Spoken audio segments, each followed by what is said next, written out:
You're just gonna break everything. Letting loose. Like there's no actual work happening on this. Right. Yeah. Well, that's all. I think it's a light bulb. Let's not stand up.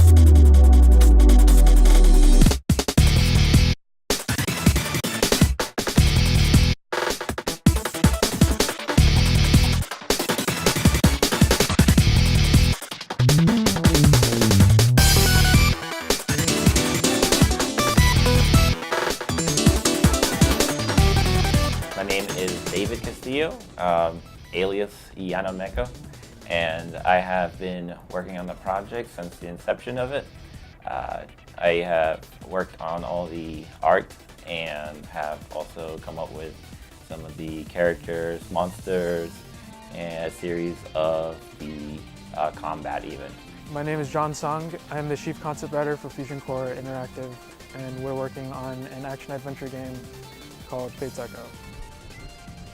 Okay, my name is Sharon Hackney. I'm a Raleigh, North Carolina native who studied simulation and game design at William Peace University, and then after that I held an internship at Duke Medicine for a serious gaming project researching stroke victims, and then I was a level designer for a full year. Hi, my name is David McKee. I am the music producer and sound designer for Fate's Echo.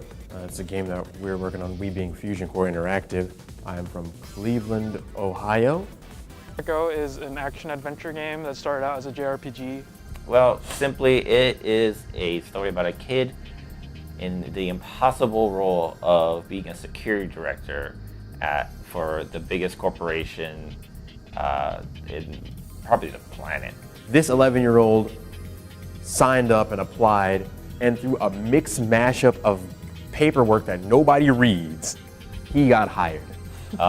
It's a corporation with the largest building in the entire world, the largest structure ever seen and ever made, and it also features many high-tech industries that define its futuristic city. In the first level, you go through a factory, clearing out faulty robots with a fired factory worker named Clay. He's a big guy with a big robot metal arm. You play Zax, who is the director of security for Outreach, which is the company, and he is tasked in taking down or solving the problems that the company comes up with. Coming to understand that what he thought is being a hero is different from what it means to be a leader, and also a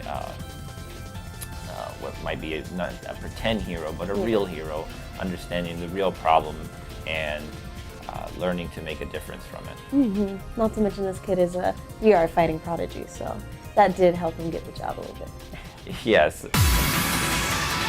So we went to a game conference recently, the East Coast Gaming Conference, the ECGC, and managed to have a booth there, show off our game, get lots of awesome feedback and new fans. We learned so much from watching people play our game and took down feedback from them, and also were able to make friends with all of our cool indie dev neighbors. I'll try to guide you through it quickly so we can kind of get to the stuff. So this basically says that the bridge is out, and you have to go up these stairs. Oh, no, go back. Get to the left side. It always feels really great to see how people take the game, and lots of time getting some interesting reactions to them dropping by, and as well as from interesting reactions from ourselves from hearing what they thought about it. Oh. The feedback that we've gotten has been very positive and very encouraging. It's like an opportunity not only to get fans and followers, but also get professional friends in the same profession, and maybe you relate when you're trying to talk about how it was to develop certain aspects of your game, and maybe they'll have tips and advice for you. So many people had advice for the things that we started talking about. Yeah. It's almost actually such a benefit to just have shown up, period. Yeah, while we did enjoy everybody's reaction to the game, we also did not enjoy some of the bugs that that made some eyebrows go way up. Mostly because they were funny, but also because they kind of made it confusing. And those were things that we took immediate note of. We didn't really give any advice, so they were kind of walking around like what to do the first day. So we did come home and fix that. And the thing is, they were walking into this fire pit, and here's where the bug plays in. If they died there, they just kind of could still control their character. And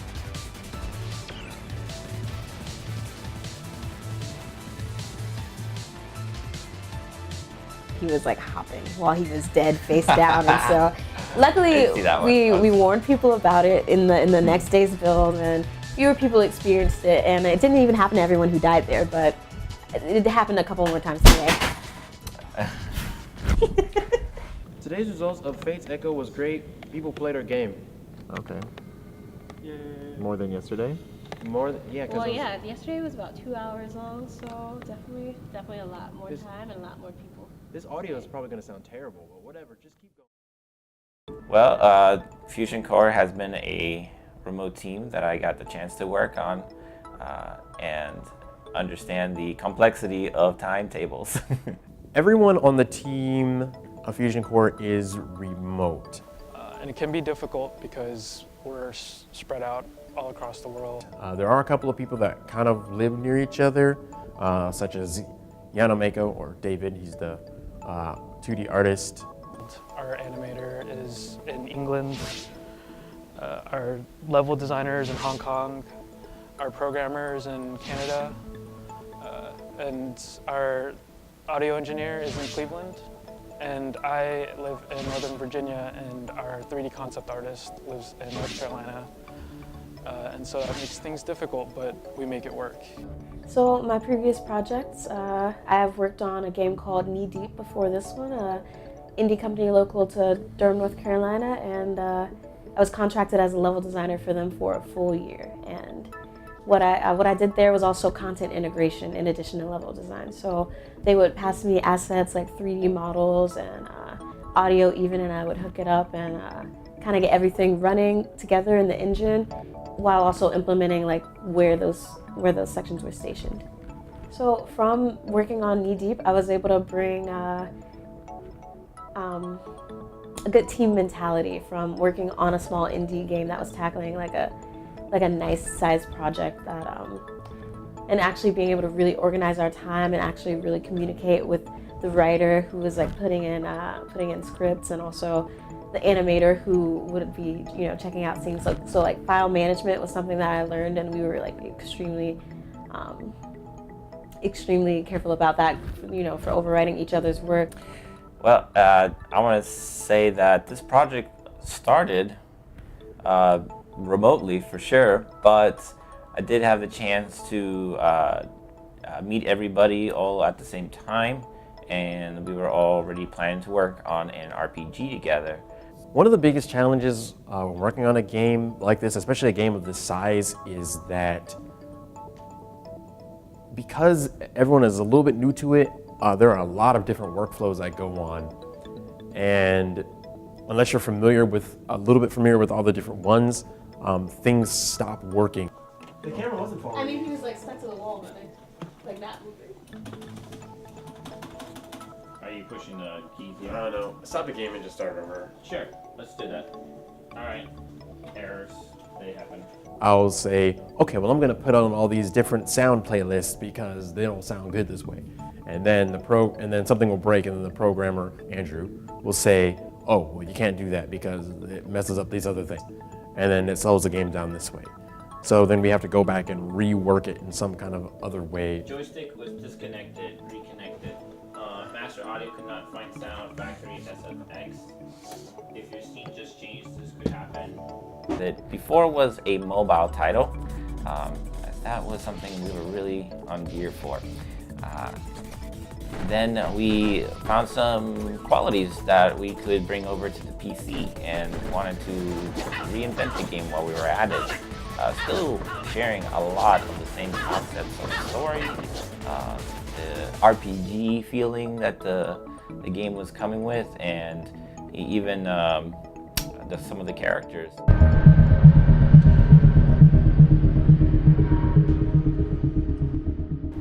Hello, I'm Julien Tonsuzo. I'm French and I work as a level designer on Fates Echo. Sometimes I participate into making some of the models and textures, but what I really like is creating levels. I want them to look interesting and original, but still be fun to play. Working with the team is nice, and the most challenging part is actually the meeting where I need to get up very early to attend them. Hello, my name is John Castillo, and I'm a 3D modeler and character artist. It's been a little bit hard as far as working with a team that's all over the place. It's a little strange, mostly because when I want to work with a certain concept or a character, it takes a bit more effort to work quickly and efficiently. I'm just a 3D artist, 3D modeler and everything, and I use an array of software, ZBrush, 3ds Max. I'm actually playing with Marvelous Designer recently, which, yeah, it's actually kind of fun. I recently acquired a display tablet, and I feel like it's cheating. Who knows? Anyways, yeah, that's pretty much all I got to say about everything. Hi there, I'm Steven from FusionCore Interactive. I live just south of Denver, Colorado, and I've been working with FusionCore pretty much since the beginning. I handle web design and business management, so business strategy, planning, accounting, taxes, stuff like that.